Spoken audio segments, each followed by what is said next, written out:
اس لیے فرمایا گیا کہ کسی کی شکل میں کسی کی صورت میں عیب نہ لگاؤ.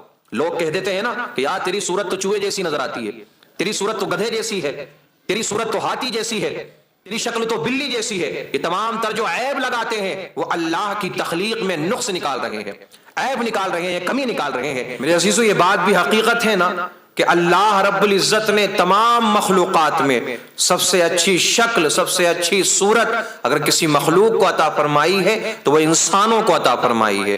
جیسا کہ رب کریم نے قرآن مجید میں ارشاد فرمایا وَلَقَدْ خَلَقْنَا الْإِنسَانَ فِي أَحْسَنِ تَقْوِيمٍ، کہ ہم نے انسان کو اچھی صورت بنا کر کے دنیا میں بھیجا ہے، اچھی صورت پر ہم نے انسان کو بنایا ہے. اور انسان کو اچھی صورت پر رب کریم نے اس لیے بنایا، اس لیے اچھی شکل عطا فرمائی کیونکہ اللہ رب العزت کو اپنے حبیب کریم صلی اللہ تعالی علیہ وسلم کو انسانوں میں ہی بھیجنا تھا.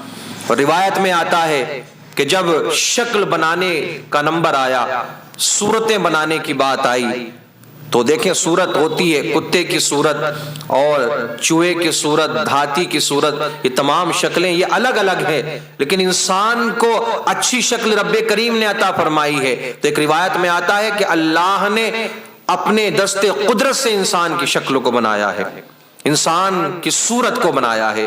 میرے عزیزو اسی لیے فرمایا گیا کہ کسی کی شکل میں کسی کی صورت میں عیب نہ لگاؤ. لوگ کہہ دیتے ہیں نا کہ یار تیری صورت تو چوہے جیسی نظر آتی ہے، تیری صورت تو گدھے جیسی ہے، تیری صورت تو ہاتھی جیسی ہے، تیری شکل تو بلی جیسی ہے. یہ تمام تر جو عیب لگاتے ہیں وہ اللہ کی تخلیق میں نقص نکال رہے ہیں، عیب نکال رہے ہیں، کمی نکال رہے ہیں. یار ظاہر سی بات ہے نا، دنیا کے اندر اگر کوئی انسان کسی چیز کا کریٹر ہے یا فاؤنڈر ہے، کسی بھی چیز کو وہ بنانے والا ہے، اگر اس کی بنائی ہوئی چیز میں کوئی عیب نکالتا ہے، مثلا ہم اور آپ کپڑے پہنتے ہیں، کپڑوں کی سلائی میں اگر کوئی عیب نکالے گا تو کمی کس کی ہوگی؟ یہ ٹیلر کی کمی ہے، سینے والے کی کمی ہے. ایک دنیا کی میں آپ کو بات بتا رہا ہوں. تو ظاہر سی بات ہے دنیا میں جب ہم کسی کے اس میں عیب نکالتے ہیں کسی کی بنائی ہوئی چیزوں میں تو اس انسان کو برا لگتا ہے، اور پھر ہم عیب نکال رہے ہیں خالق کائنات کی بنائی ہوئی چیزوں میں، اللہ رب العزت کی بنائی ہوئی چیزوں میں. تو یقیناً اللہ رب العزت اس کی سزا ہمیں ضرور دے گا. کسی کے چہرے میں عیب نہ نکالیں اور کسی کے چہرے پر بھی تھپڑ نہ ماریں، اس بات کا بھی ہمیشہ خیال رکھیں. تو میرے عزیزوں جب اللہ رب العزت نے حضرت آدم علیہ السلام کے پتلے کو بنایا، آپ کا مجسمہ بنا کر کے تیار کر دیا گیا، تو فرشتے گزرتے تھے ادھر سے اس مجسمے کو دیکھتے تھے، دیکھنے کے لیے آتے تھے کہ اللہ رب العزت نے کیسی تخلیق فرمائی ہے، یہ نئی مخلوق جو پیدا ہونے والی ہے اللہ رب العزت نے کس طرح اس کو بنایا ہے، دیکھنے میں کیسا ہے. سب جاتے تھے، شیطان نے بھی دیکھا. اس وقت تو وہ معلم الملائکہ تھا، فرشتوں کو پڑھاتا تھا، فرشتوں کا چارج اس کے ہاتھ میں تھا.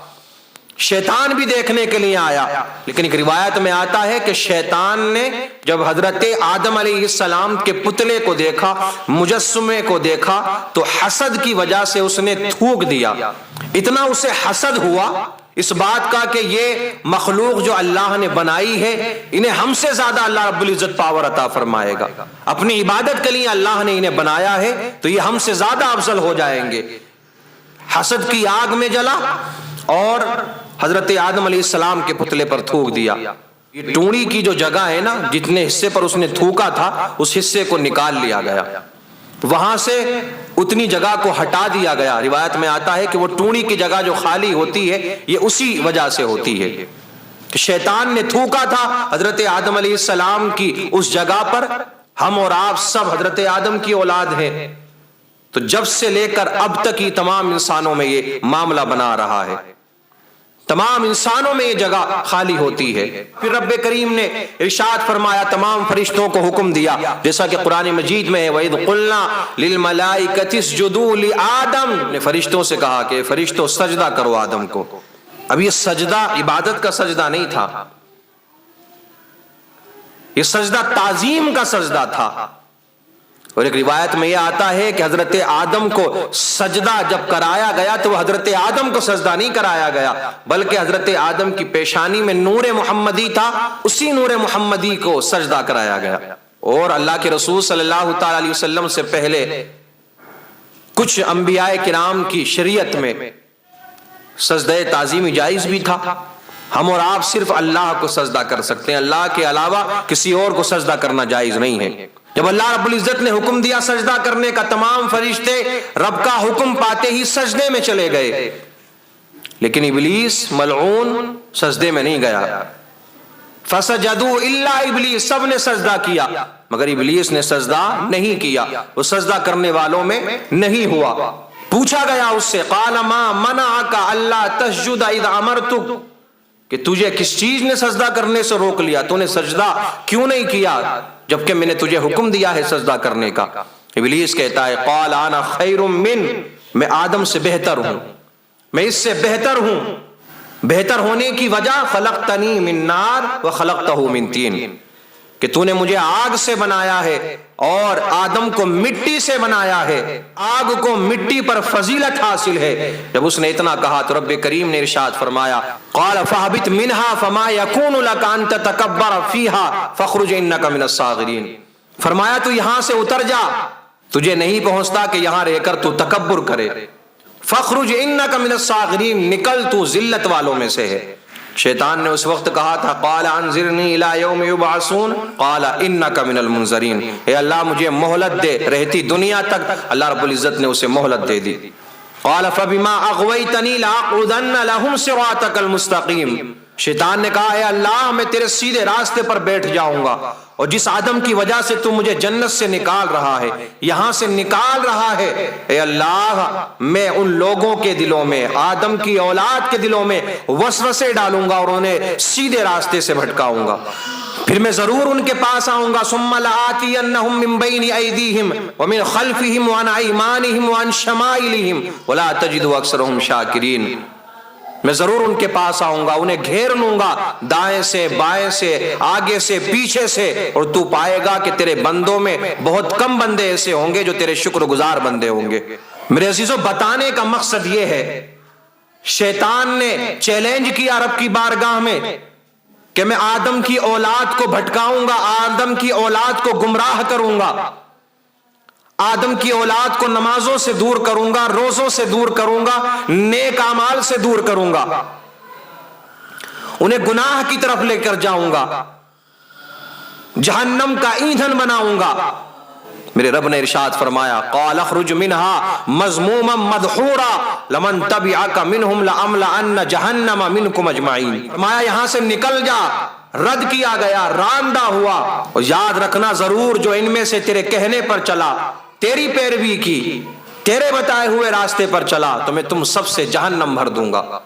میرے عزیزو، قرآن میں واضح طور پر ایک مرتبہ نہیں بلکہ متعدد مقامات پر ارشاد فرمایا گیا کہ انہو لکم عدو مبین، الگ الگ الفاظ کے ذریعے، الگ الگ جملوں کے ذریعے، ولا تتبعوا خطوات الشیطان انہو لکم عدو مبین، شیطان کی پیروی نہ کرو، شیطان کے نقش قدم پر نہ چلو کہ بے شک وہ تمہارا کھلا دشمن ہے۔ پاور آف ڈیول بھی ہے اور ویپن آف ڈیول بھی ہر دور میں ہوئے ہیں۔ شیطان اپنی طاقت استعمال کرتا ہے، شیطان اپنی پاور کا استعمال کرتا ہے، اور الگ الگ دور میں وہ الگ الگ ویپنز لے کر کے آتا ہے، الگ الگ اس کے ہتھیار ہیں، وہ کسی کو بھی اپنا ہتھیار بنا سکتا ہے۔ لیکن جو اللہ کے نیک بندے ہوتے ہیں، رب کریم نے ارشاد فرمایا کہ جو میرے نیک بندے ہوں گے، کہ جن کے دلوں کے اندر میرا خوف ہوگا، جو مجھ سے ڈرتے ہوں گے، وہ ہرگز تیرے بہکاوے میں نہیں آئیں گے۔ شیطان کوشش کرتا ہے، انسان کے مرتے وقت تک شیطان کوشش کرتا ہے کہ اس کو کسی طرح سے جہنمی بنا دیا جائے، اس کا ایمان اس سے چھین لیا جائے، لیکن میرے عزیزو وہی انسان کامیاب ہے کہ جو اپنے ایمان کی حفاظت کر لیتا ہے۔ ہمیں اللہ نے مٹی سے بنایا ہے، اور پھر ہمیں جانا بھی اسی مٹی میں ہے، پھر ہم اٹھائے بھی اسی مٹی سے جائیں گے۔ جب کسی کا انتقال ہو جاتا ہے نا، مٹی دینے کے لیے ہم اور آپ جاتے ہیں تو کیا پڑھتے ہیں؟ منہا خلقناکم وفیہا نعیدکم ومنہا نخرجکم تارۃ اخری، کہ ہم نے تمہیں اسی مٹی سے پیدا کیا ہے، پھر اسی مٹی میں لوٹائے جاؤ گے، پھر اسی مٹی سے قیامت میں آخرت میں تم اٹھائے جاؤ گے، اسی مٹی سے اٹھایا جائے گا۔ تو یہ جو مٹی ہے نا کہ جس سے ہمارا جسم بنایا گیا ہے، اسے کٹھور نہ کریں، اس کو سخت نہ کریں۔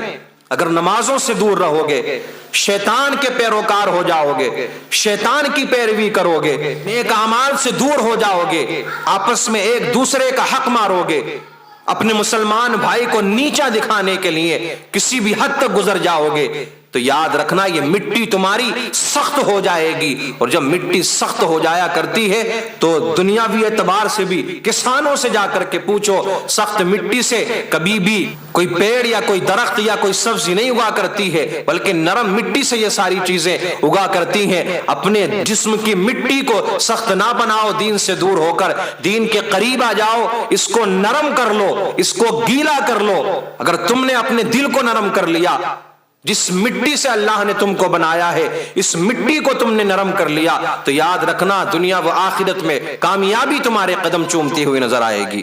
اب یہ مت سوچنا کہ آپ کا علم آپ کو بچا لے گا، کوئی یہ خیال نہ کرے کہ یہ سفید لباس، یہ بڑی بڑی ٹوپیاں، یہ بڑے بڑے لوگ، بڑے بڑے عہدے یہ آپ کو بچا لیں گے۔ نانا میرے عزیز، شیطان بھرپور کوشش کرے گا۔ اس نے بڑے بڑے علم والوں کو بھی بہکایا ہے، اس نے بڑے بڑے اللہ کے ولیوں کو بھی اس نے دھوکہ دیا ہے، بہکانے کی اس نے کوشش کی ہے۔ لیکن کتنے اللہ کے ولی ایسے ہوئے ہیں، انہوں نے شیطان کو پہچان لیا، پہچاننے کے بعد میں فوراً لاحول پڑا اور وہاں سے دور چلے گئے۔ جب تک ہم اور آپ دین کے قریب نہیں آئیں گے، جب تک ہم یہ نہیں سمجھیں گے کہ ہاں ہمارا ایک ایسا دشمن ہے جو ظاہری طور پر ہمیں دکھائی نہیں دیتا ہے لیکن وہ ہمارے ایمان کو خراب کر رہا ہے۔ اور یاد رکھنا دنیاوی دولت ایک جگہ، ایمان کی دولت ایک جگہ، دنیا کی دولت ختم ہو جائے انسان محنت کر سکتا ہے، کامیابی دوبارہ حاصل کر سکتا ہے، لیکن یاد رکھنا ایمان کی ایک ایسی دولت ہے اگر یہ آپ سے چھن گئی نا تو پھر آخرت میں جہنم کا ایندھن آپ کو بننا ہے۔